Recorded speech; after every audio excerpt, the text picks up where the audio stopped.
But first, wait, I have the iPad here. It was iPad week last week. Oh, right. I was away, so I didn't get to fully do my review yet, but I have been using it. And, well, this is the 13th. Ugh, I just hit the mic really hard.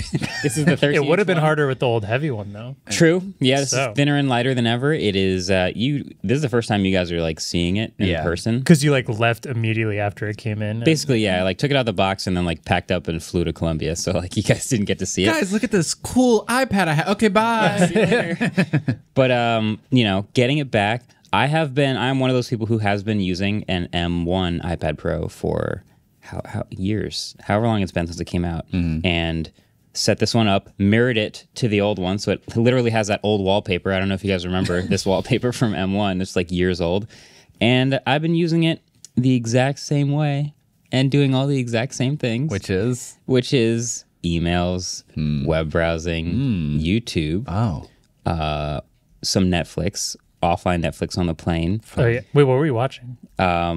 Drive to Survive. I'm very Let's behind. go. Don't Okay. judge me. And yeah, Twitter, buying things on Amazon. Like, I got some widgets going. It's just the same thing as before. Nice. Powerful. And it's just thinner. And that's mainly the difference. crushing a bunch of artistic tools with it? Oh, of course. Yeah. Everything just shoved into this iPad. No, that's here. I'll let you guys hold it if you guys want to actually experience it. I know Shockingly David wanted to thin. see it. I I think- still have a huge issue. This is the most... Oh, you weren't here last week when we talked about it. Right. It is the most like non-uniform camera bump I feel like I've ever seen out of Apple, and it feels so un-Apple. Like, not a single circle on there is the same diameter as a different one. Yeah, I didn't think about it that much. So they got rid of the ultra wide camera. Didn't really talk about it. Yeah, but they that's didn't gone. even mention that at all. Whenever they get rid of something, though, they never want to say it out loud. Yeah. And then so now we just have the LiDAR and the flash, and then whatever that tiny cutout is. Maybe that's There is a There's microphone. mic. oh, What's the mic. other one? This is LiDAR, I think. Yeah, big one is LiDAR. What is this? Big flash, and then I don't even know what that is. Yeah, None of and them that are the tiny same mic. size, though. correct. It feels like the Wait, are they models really? that we get. Yeah. There's usually at least one that's the same They size. could have at least no? gone with the LG Velvet thing and made it like big, medium, small. you That was know? cool. But I did instead like it's that. like medium, large, small. It's Damn. It just doesn't feel like an Apple camera bump. Yeah. It's unaesthetic. The screen does look dope though. Yeah, okay, so the actual biggest differences, so if you've seen the impressions video already, you know the new differences, but there are some interesting, there's some interesting choices with this iPad, one of them being that it is substantially thinner, and it's the thinnest Apple device ever made yeah. with a screen. That's my... Oh yeah, because the Apple Card. or Yeah, they've made thinner objects before. Yeah.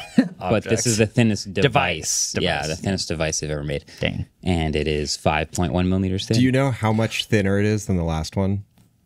Probably about 2 millimeters thinner. 2 millimeters? I don't know what. I'm American, so that means nothing. It's not to a me. lot, but it is visually noticeable. What is that in Subway sandwiches? I'm American, so I can't do. It's one piece of lettuce. one piece of lettuce. I have the actual answer. It's hilarious. It's a 20th of an inch thinner. A 20th of an inch. I have a. Do you know they keep comparing it to the iPad Nano Clip? I think it was, and they're saying it is thinner. It's not the clip one. They're It's not comparing the- it to the long one. The long Nano. The long Nano. I thought I saw a different it one where was they the were Clip. comparing it to the Clips. Thinner Might than be both. right. They're comparing right. it to the 7th gen. The clip, I believe, was the 6th gen. Yeah. The 7th gen. I saw something the other day, but are they including the the one with the camera screen. bump in the on the iPad, or are they only counting the sides? I don't think they're just including the the sides. camera bump. Yeah. Wait here, iPod Shuffle 3rd gen. Oh, it does have a clip. This has a clip, but are they counting there the a s- clip? Yeah. No. okay. Oh, I don't think you would count well, there's no the clip. screen on it, but that's not what they said. I don't think they counted the clip. In all the videos, it's just the aluminum housing Right. up against That's it. the body of it. I just think it's an interesting choice because they decided to Oh. actually make it thinner again. Like, we got years and years of iPads that were totally thin enough. Right. And then this year coming out and making a big deal about it being thinner was really fascinating to me because I thought we were done with that. Yeah, Johnny Ive's gone. Johnny Ive's gone, but here we are. Yeah. And to me, there's a lot of choices about this iPad that feel Tim Cook. And I'm going to try to explain this in the review, but here's maybe the most Tim Cook choice of them all. There's a new Apple Pencil Pro, right? The new Apple Pencil Pro is only compatible with the newest iPad Pro that you're holding or iPad Air. Yeah. Now, why is that true? Because they moved the webcam, the front-facing webcam, from the narrow side to the long side, which is where it belongs. But now that's right exactly where that Pencil is supposed to charge. So now there's both the webcam and the Apple Pencil. What are you trying to do? Intuitive, Trying to baby. lower the brightness. Oh, it's on the right. You have to pull from the from the right. Pull from the battery.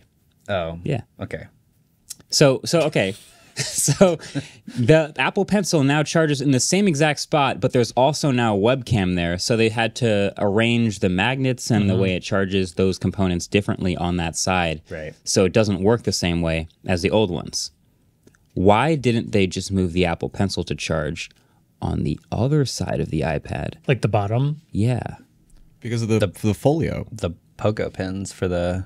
Why just move it? Why not put like one to the left and one to the right on the top? magnets. Actually, it'd be pretty. Yeah, that's a good idea. I think it's a sneaky, great, smart way of making sure if you want to use any features of this new Apple Pencil, you need to buy the newest iPad. I think that's true. So, yeah, that happened. It's like one step more than at least the like new Pixel coming out and being like only available on Pixel, and then 6 months later being like, okay, it's actually available on all Right, this Pixels one again. At least this has somewhat of a hardware difference. Which is why it strikes me as very Tim Cook, because supply chain guy would find a way to make sure nothing changes Fair. in the other ones, and now it just works with the new ones. It's sort of like how the M2 MacBook Pros sold really, really badly because the M1 was so good. It's similar in that the iPad is so iPad, and what more iPad could you add to the iPad that they have to like have a better accessory that you have to have the new iPad to be able to use. Yeah. Because, you know, it's thinner, cool, but no one's going to buy it because it's thinner. Exactly. And the good display on the last generation was almost as good as this display. Yeah, so I can talk about the display in a second. The other Tim Cook thing is the new iPad Air is just a bunch of newer parts that used to be in iPad Pros. It's like it has the M2 now. It has like the webcam on the side again and all these things that are like, oh, we now have a better iPad Air full of things that we already saw in iPads. So that's very efficient. Yeah. Very efficient. But yeah, the new display, it's just brighter. That's the main thing you'll notice. It is obviously a really interesting tech to make it happen. It's this tandem OLED display, which is not something I've ever seen in a shipping gadget before, which is cool. It's in cars. It's in cars? Yeah, it's in car displays. Yeah, we went down this rabbit hole Yeah. a little bit ago because Apple really wanted everyone to believe like this is we just invented the tandem OLED display. But if you go on like display makers websites and display industry journals, like the first concept displays by LG were coming out in like 2017, 2018. They entered mass production with LG in 2019. Of a specific stacked OLED, Yeah. Referred to it as tandem OLED.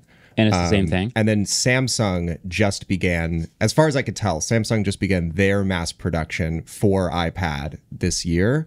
And I couldn't find any like leaks or like confirmation like this product uses an LG tandem OLED display. But in LG's marketing materials on the industrial side of things, they're very clear, like we are shipping these things like hotcakes in our automotive departments. We also had a viewer, Zach, reach out and say that Honor has a product from a few months ago with a durable double layer OLED screen. Yeah, it's so in the industry that LG actually makes a 17-inch tandem OLED folding touchscreen that I wouldn't be surprised if is in products like okay, I could not find any sources for this, but there's only one thing out there with a 17-inch folding touch OLED screen. Yeah. The Asus ZenBook Fold, whatever.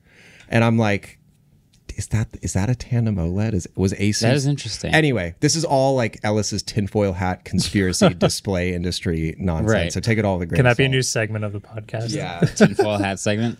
I will say the purpose of the tandem OLED display is to give you both the benefits of OLED and super high brightness. So in tablets, we straight up have not had this combination of brightness and contrast ratios yet. So I'll give them credit for that. Like we've had OLEDs in that huge, also super thin, what is it called? Galaxy Tab Pro 14 or whatever. It's Yeah. just like this gigantic tablet we reviewed. And it's awesome inside. It's this super huge, bright OLED, and it feels like you're holding this magical piece of glass. But it has like 500, 600 nits max brightness because it's not as bright because Right. OLEDs don't get as bright. So here we are. We have this new awesome thing that is better at max brightness, better outdoors, better on a plane with the window open. Right. That type of thing. Great. Yeah, it's the exact same brightness as the mini LED display on the last iPad Pro 12.9-inch model. And now deeper blacks. Yes. And Sick. 0.1 they're inch deeper bigger. because they're off. Love that. Because they're pixels that are off. So Yeah. infinite contrast ratio.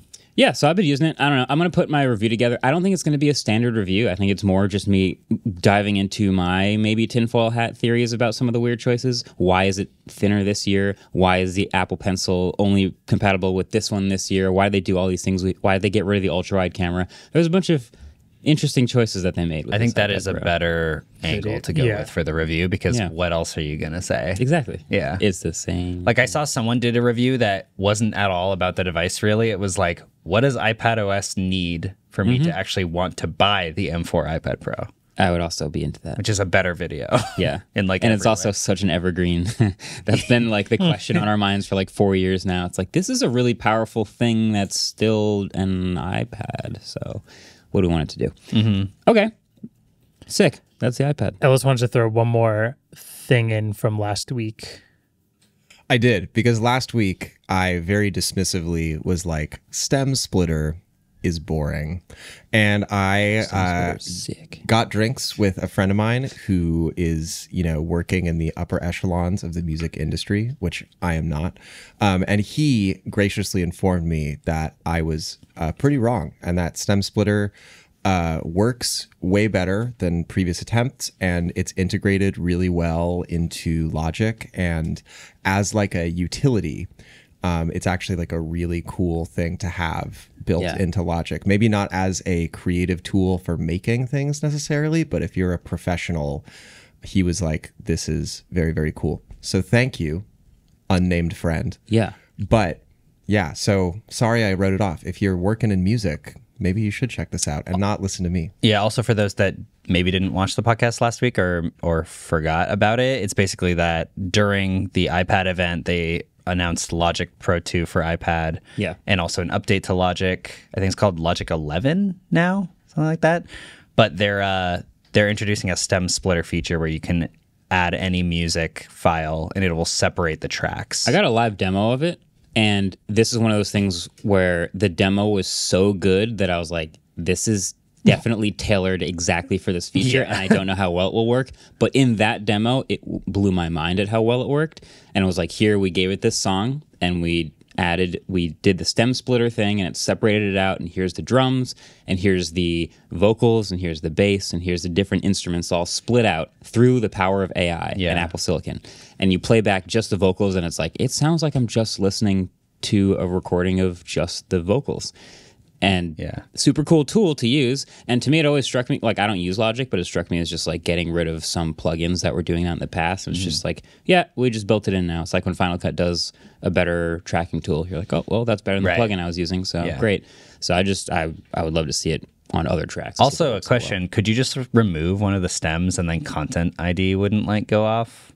I think, well, Content ID is YouTube kind of upload? like sophisticatedly trained on more than just like the exact set of sounds. I think it would still go off. I think it would, just because of some of the examples I've seen in the past of like a car driving by and like the radio's playing and they've gotten hit with stuff like that. I've heard before. people have hummed songs and it gotten copyrighted. That's wild. Really? Yeah. That's so nuts. I think it's trained on. I think it's a great question, but I have a feeling it goes on it's a little more cautious when it comes to it and would probably still hit it. Okay. That could be a short. How many parts of a song can we delete before We get maybe we don't want to like destroy the channel to testing make a new channel to test that. Yeah.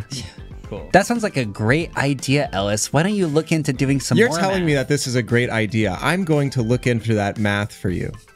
But you were positive enough. Be more positive. You want me to be positive. I will be positive Now in my talk future faster. response. I am trying to talk faster. Well, slow but it down a little bit. So you want to hear about the Empire State Building? I Wow, couldn't help I with love that. tall buildings. but I found this on the web. How do I like and subscribe? What's the web? Generative. Huh? I'm just generating your page. I can't help with that. Sorry. Like and subscribe.